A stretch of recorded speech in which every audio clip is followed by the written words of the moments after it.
Еще сегодня по пути как раз на ярмарку около Ледового Яйхалля, вот этого Тонтираба, стоит знакомая всем вам и нам палаточка центристской партии. Пойдем с вами общаться. Люди подходят. Михаил Кылберт уже издалека улыбается с флагов.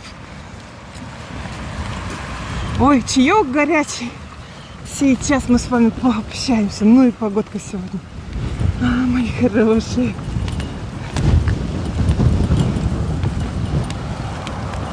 Какой холод. И стоят же, стоят. Но тыры харат я там. Тыры. Здравствуйте, девочки. Пекут. Что так они делают? Молодцы. Я, мама, такие нара. Oi, kõiki su kalatikas, ankerias ja igasugused